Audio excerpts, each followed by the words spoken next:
اعوذ باللہ من الشیطان الرجیم بسم اللہ الرحمن الرحیم الحمدللہ الذی ہدانا لہذا وما کننا لنہتدی لولا ان ہدانا اللہ.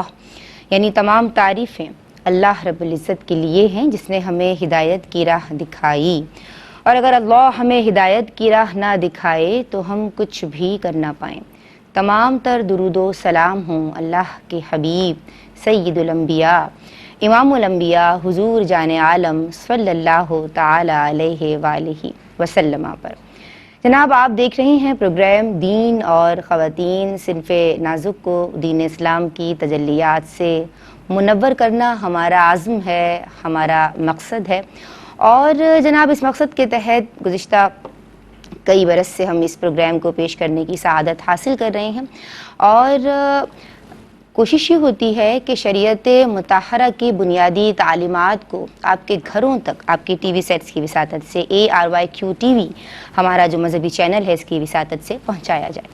جناب آج ہم بات کر رہے ہیں، گزشتہ کئی ویک سے جو ہمیں فالو کرتے ہیں وہ جانتے ہیں کہ ہم جنازے کے احکام ڈسکس کر رہے ہیں.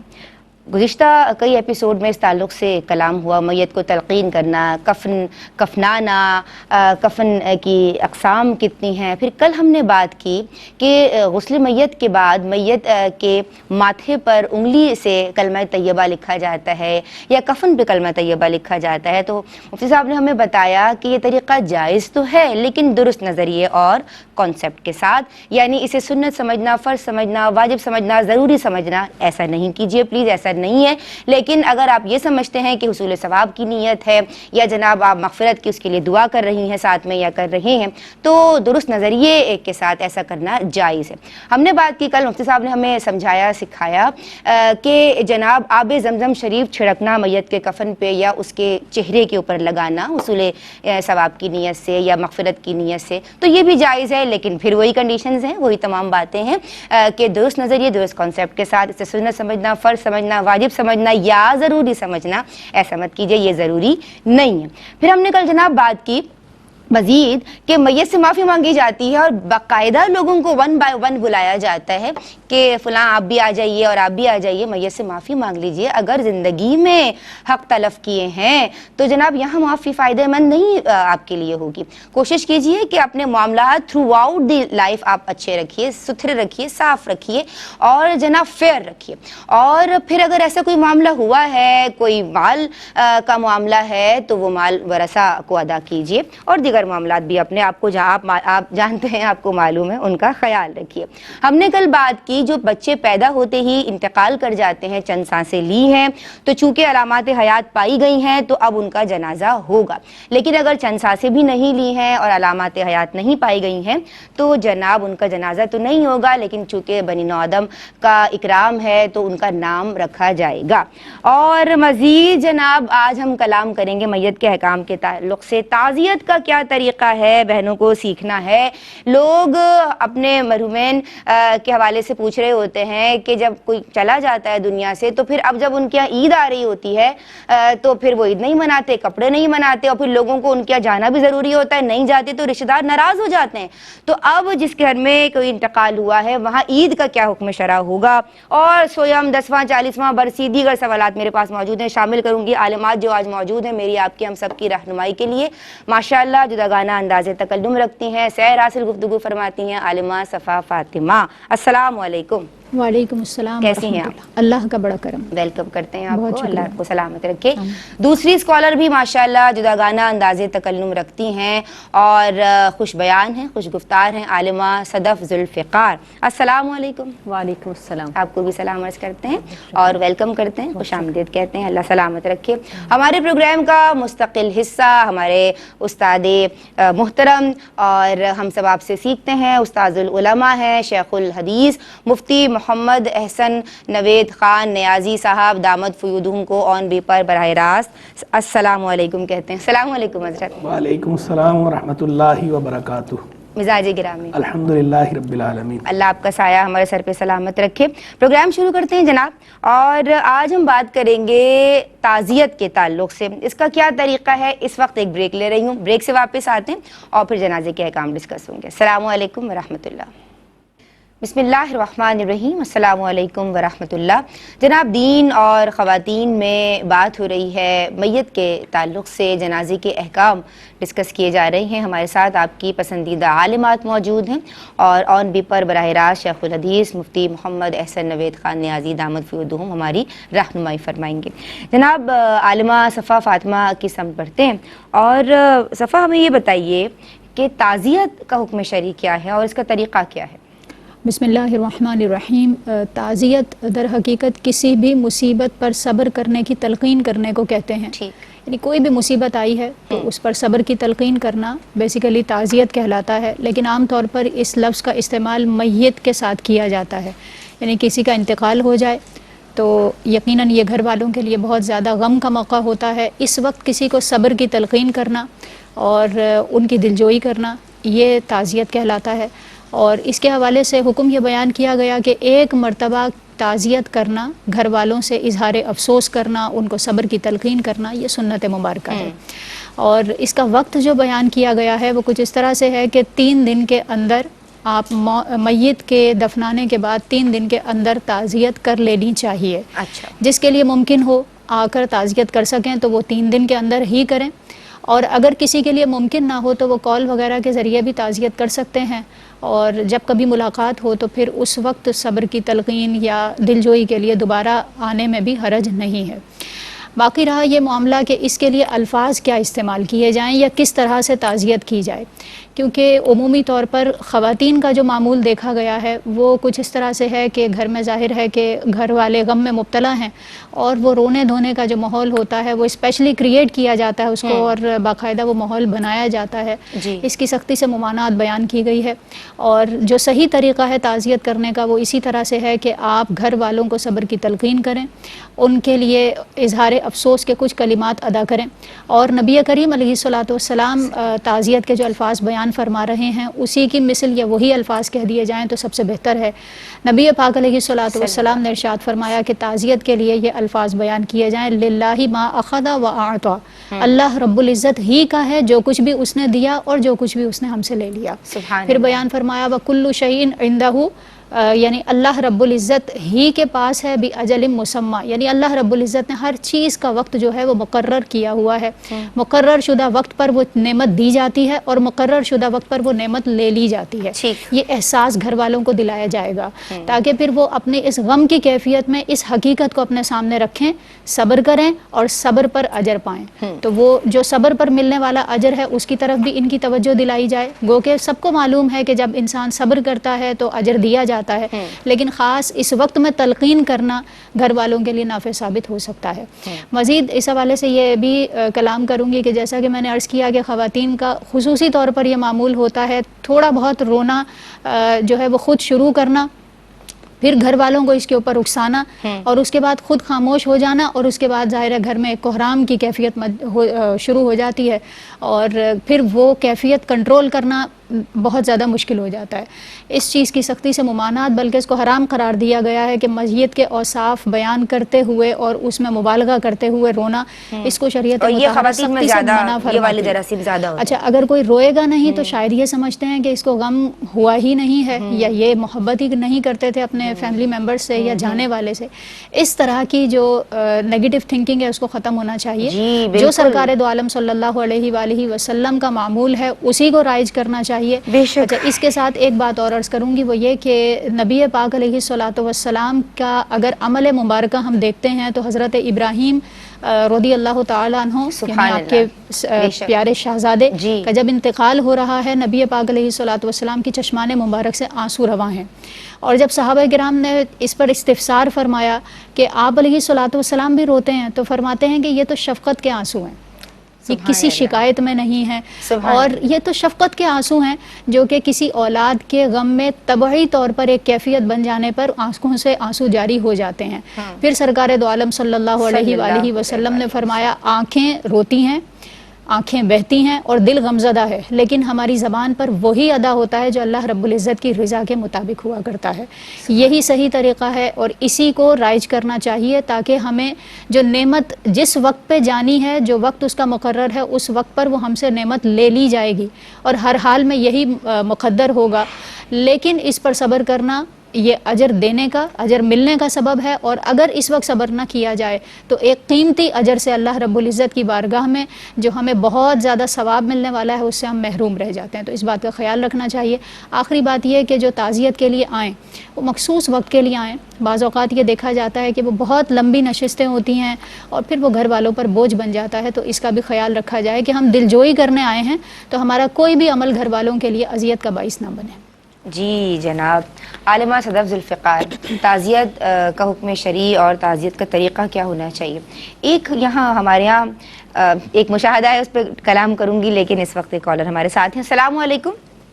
جی وعلیکم السلام. جی بہن، کیا نام ہے، کیا سوال کرنا چاہتی ہیں؟ ویلکم. میرا نام فاطمہ ہے، چکوال سے بات کر رہی ہوں. جی فاطمہ.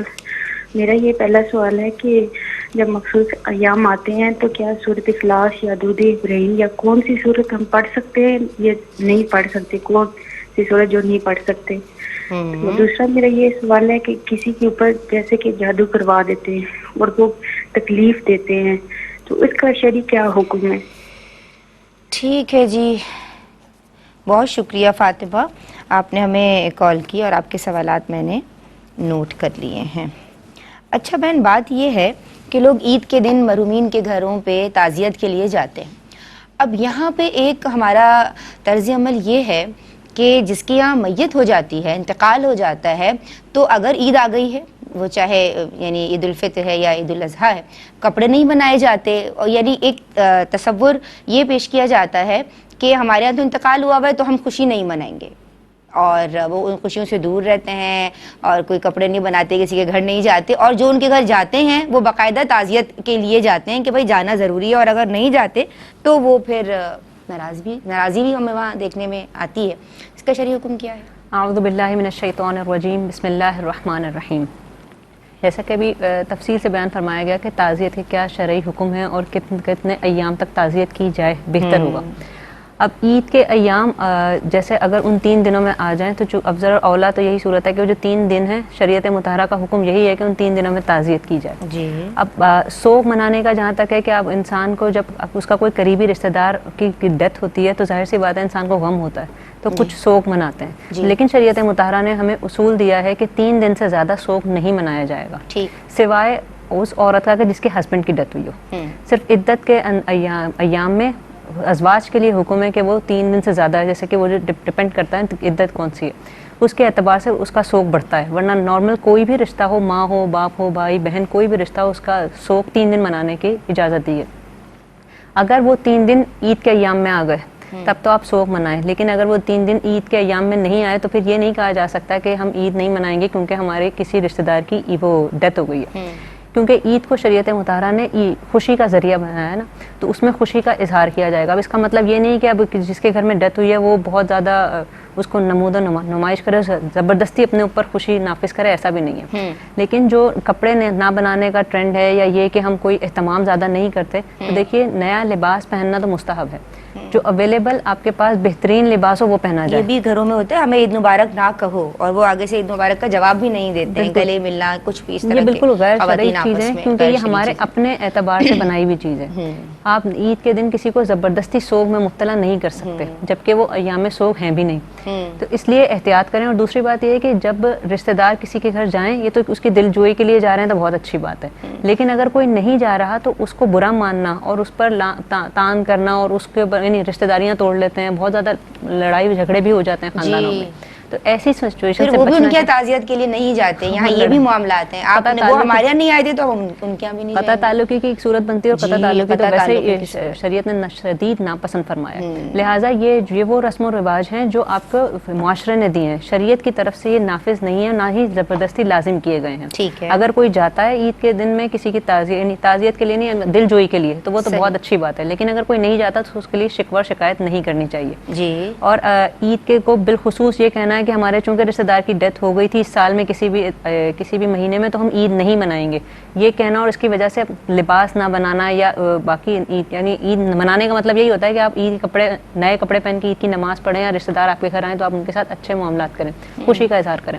تو عید کے کپڑے بنانے کے لیے ضروری نہیں ہے کہ نئے کپڑے بنائے جائیں، جیسا کہ عرض کی یہ مستحب ہے کہ جو بھی آپ کے پاس اویلیبل اچھا لباس ہو وہ پہنا جا سکتا ہے، کسی کی میت کی وجہ سے اس کو آپ اس سنت کو ترک کیا جائے یہ کوئی مناسب نہیں۔ یہ مناسب نہیں۔ السلام علیکم، ایک کالر ہمارے ساتھ ہیں۔ السلام علیکم جی، وعلیکم السلام ورحمۃ اللہ۔ جی بہن، کیا نام ہے، کیا سوال کرنا چاہتی ہیں؟ میرا نام صبا ہے اور میری بیٹی بیمار ہے، بیڈ پر ہے، تو صبا، اللہ آپ کی بیٹی کو صحت دے۔ جی اچھا، بیڈ پر ہے۔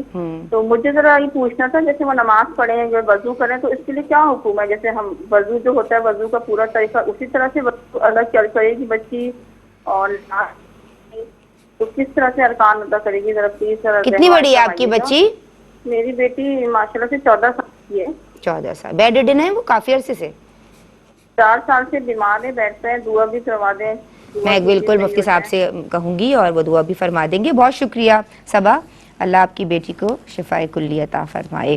جی مفتی صاحب، میں آپ کی سمجھاؤں گی، اور تعزیت کا حکم شرعی، اس کا طریقہ، اور پھر عیدین پہ جو یہ خصوصی طرز عمل خواتین کی جانب سے یا ان جنرل عوام الناس کی جانب سے دیکھا جاتا ہے، عید نہیں منا رہے، سوگ طاری کیا جا رہا ہے، تو کیا حکم شرع ہوگا؟ بسم اللہ الرحمن الرحیم، صلی اللہ علیہ حبیب محمد وعلی آلہ وصحبہ وبارک وسلم۔ تعزیت کا بنیادی مقصود کیا ہے؟ تعزیت اصل میں کہتے ہیں تصبیر کو۔ تصبیر کا معنی ہوتا ہے صبر دلانا، یعنی صبر کی تلقین کرنا۔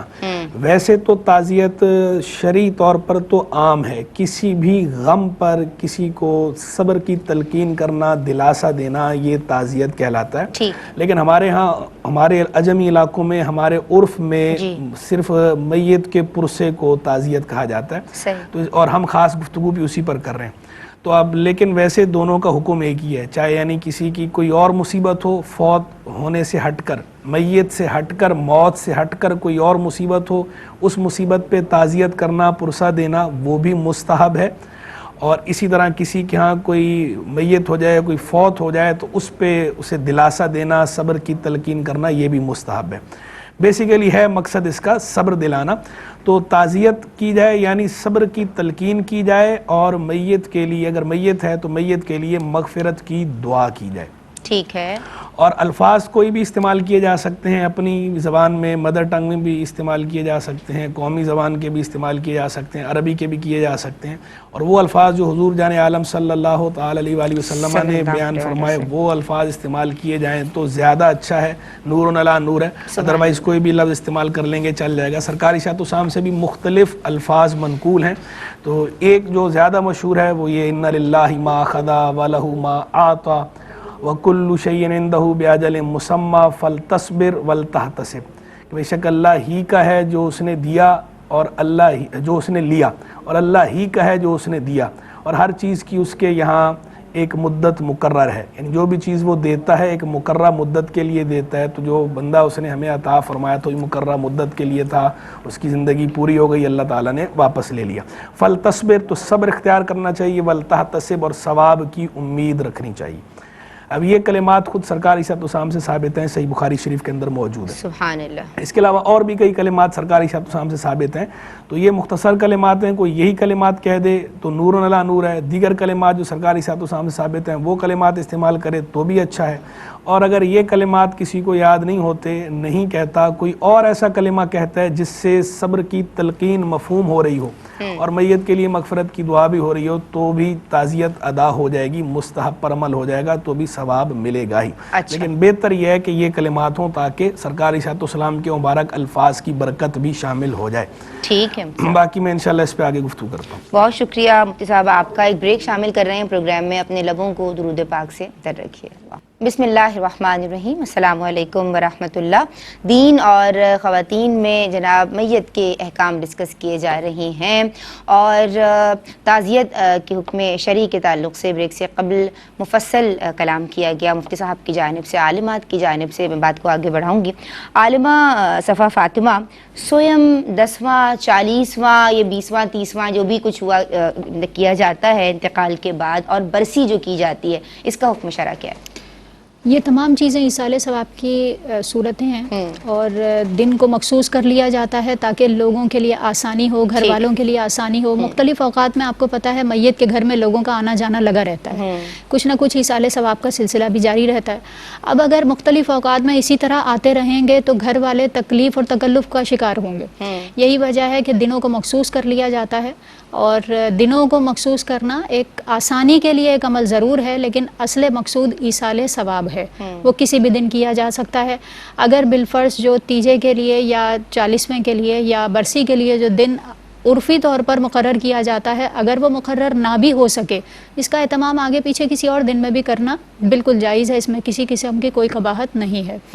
باقی رہا یہ مسئلہ کہ دن کو مخصوص کرنے کے حوالے سے ہمیں بلکہ باقاعدہ ابن مسعود رضی اللہ تعالیٰ عنہ کا عمل بھی ملتا ہے کہ آپ نے تدریس کے لیے اور واعظ و نصیحت کے لیے جمعرات کے دن کو مخصوص فرمایا۔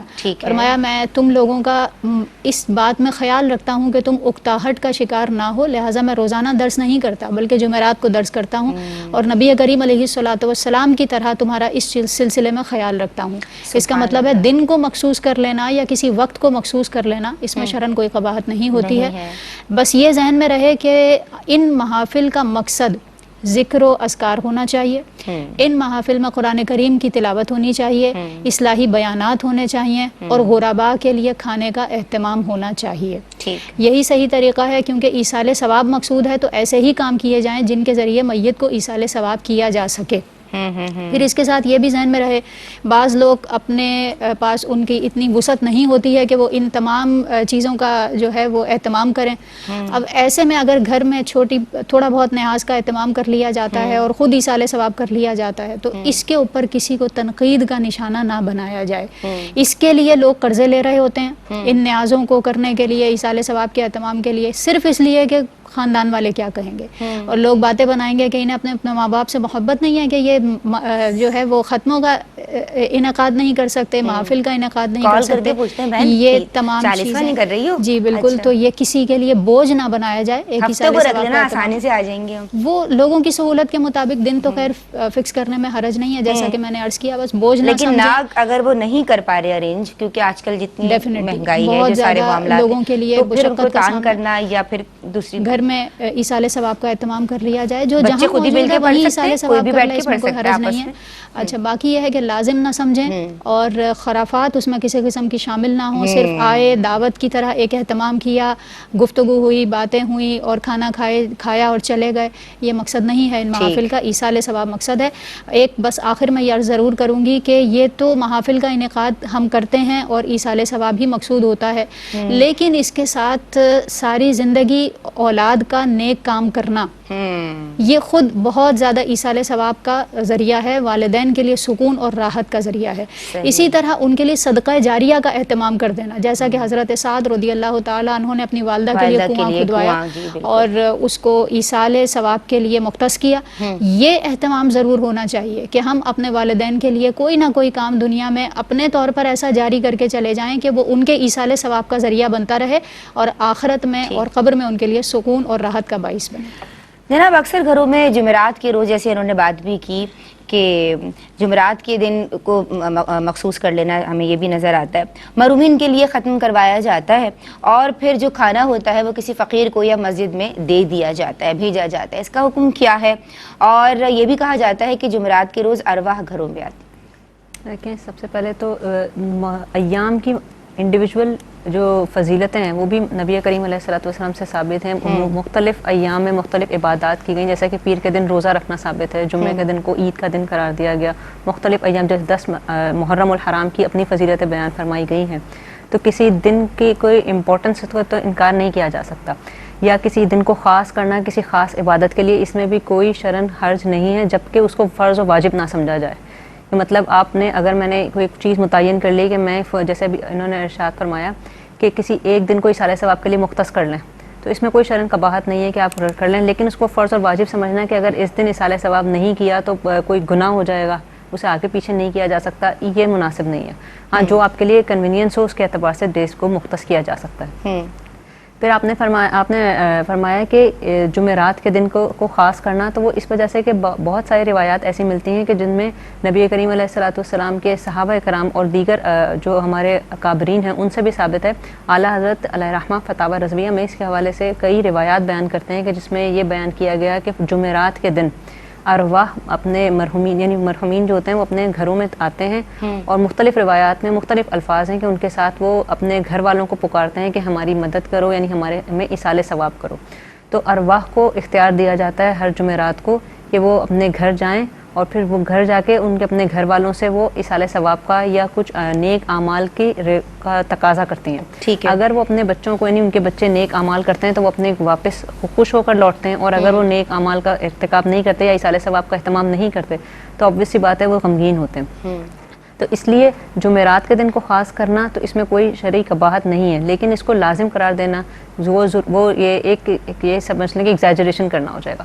اور جہاں تک بات ہے کہ مرحومین کے ایصال ثواب کا اہتمام کرنے کے بعد کھانا غربا میں تقسیم کیا جاتا ہے، تو کھانا کھلانا ایک الگ سے مستقل عبادت ہے. بخاری شریف کی حدیث مبارکہ ہے، نبی کریم علیہ الصلوۃ والسلام سے عرض کیا صحابی نے آ کر کہ نبی اسلام کی سب سے بہترین چیز کیا ہے، ای الاسلام خیر. تو نبی کریم علیہ الصلوۃ والسلام نے ارشاد فرمایا تو تطعم الطعام وتقرأ السلام، کہ لوگوں کو کھانا کھلاؤ اور سلام میں پہل کر سلام کرو.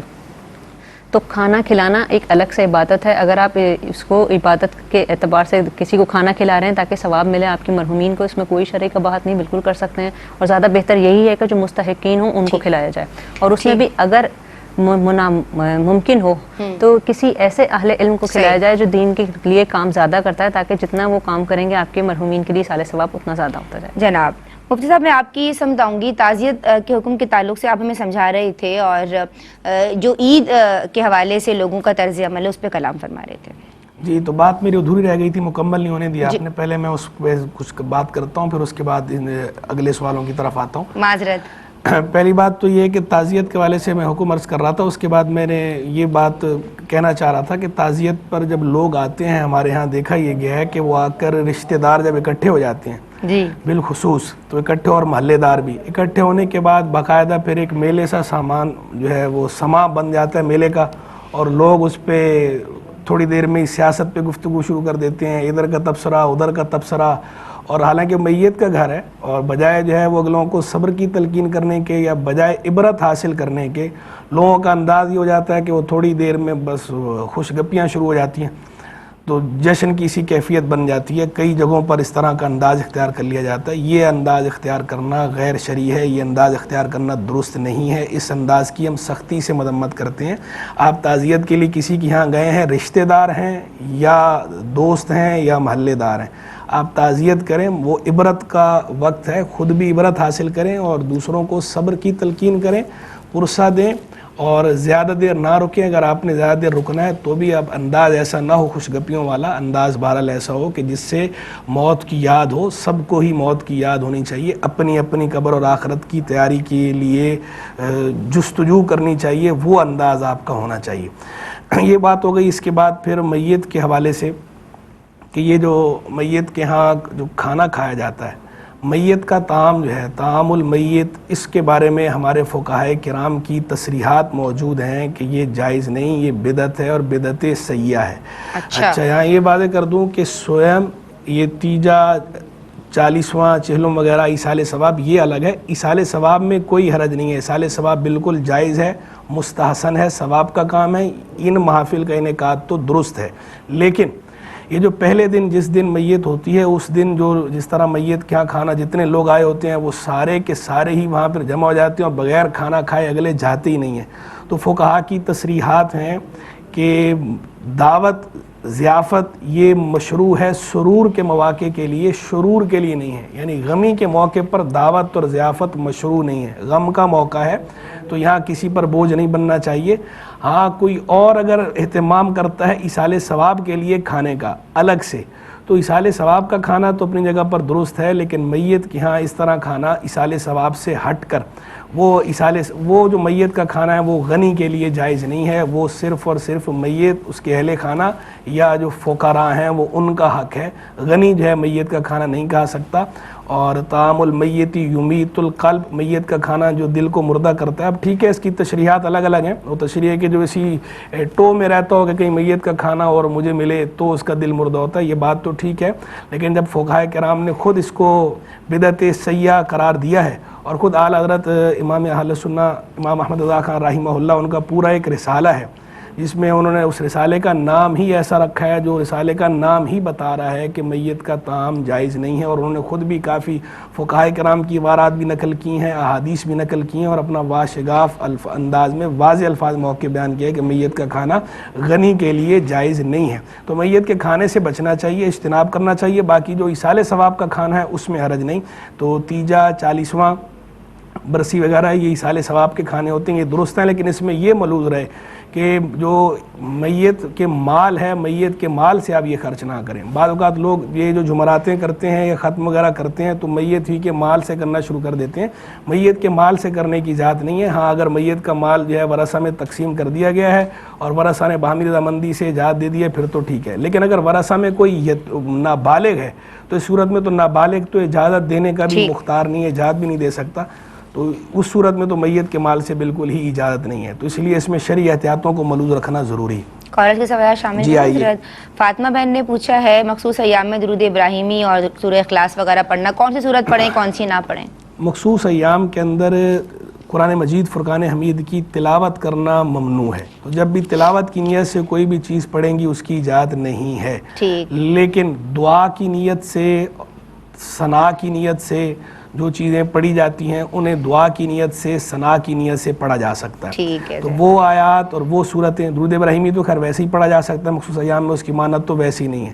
قرآن مجید فرقان حمید کے اندر بھی وہ صورتیں اور آیات کی جو جیسے سورہ فاتحہ ہے اسے پڑھا جا سکتا ہے. چاروں کل ہیں، آیت الکرسی ہے، یہ سب پڑھے جا سکتے ہیں. لیکن چاروں کل پڑھنے میں یہ احتیاط لازم ہے کہ لفظ کل ہٹا کر پڑھیں گے. اگر لفظ کل کے ساتھ پڑھیں گی تو پھر اس کا قرآن ہونا متعین ہو جاتا ہے، تلاوت متعین ہو جاتی ہے، پھر آپ یہ پھر جائز نہیں ہے.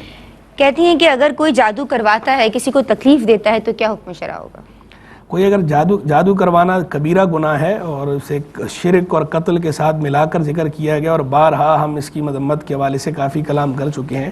تو جادو تو کبیرہ گناہ کرنے والا، کرانے والا فاسق و فاجر ہے. لیکن یہ بات بھی پیش نظر رہے کہ آپ کا کسی یہ سمجھنا کہ فلاں جادو کر رہا ہے یہ اور چیز ہے، اور حقیقت میں کسی کا جادو کروانا اور چیز ہے.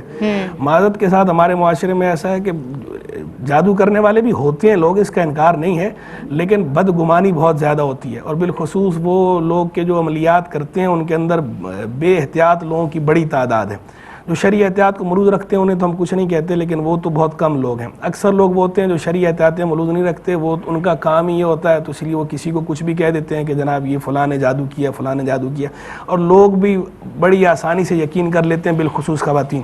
تو اس طرح کی بدگمانیاں کرنا بھی شرعاً جائز نہیں ہے، بغیر قرائن واضح کہ آپ بدگمانی نہیں کر سکتے اس طرح کی وہی اس نے جادو کر دیا. اچھا حضرت، یہ صبا کی بیٹی جو ہے وہ 14 سال کی ہیں، 4 سال سے وہ بیڈ پر ہیں، بیڈ ریڈن ہیں، نماز وضو کا کیا حکم ہوگا، کیا طریقہ ہوگا، اور دعا بھی فرما دیجیے. وضو اگر وہ خود کر سکتی ہیں تو ویل اینڈ گڈ، خود نہیں کر سکتی تو اگر آپ ان کو وضو جو کیئر ٹیکر ہیں وضو نے کروا رہی ہیں تو ٹھیک ہے، جب تک وضو کر سکتی ہیں وضو کریں گی، تیمم کی اجازت نہیں ہوگی. اور جب جو ہے وہ وضو پر قدرت نہ ہو تو پھر تیمم کی اجازت ملتی ہے. اور جہاں تک نماز کی بات ہے تو نماز بھی جو ہے وہ پڑھیں گی. اگر وہ قیام نہیں کر سکتی، سجدہ نہیں کر سکتی، پھر تو قیام ہی سرے سے ساکت ہے. لیکن اگر جو ہے وہ قیام تھوڑی دیر بھی کر سکتی ہوں تو قیام تو کیا جائے گا. لیکن اگر قیام سجدہ بھی نہیں کر سکتی، قیام بھی نہیں کر سکتی، تو اس صورت میں اب چونکہ وہ اشارے سے نماز انہوں نے پڑھنی ہے تو اشارے سے نماز جو ہے وہ پڑھیں بیڈ پہ.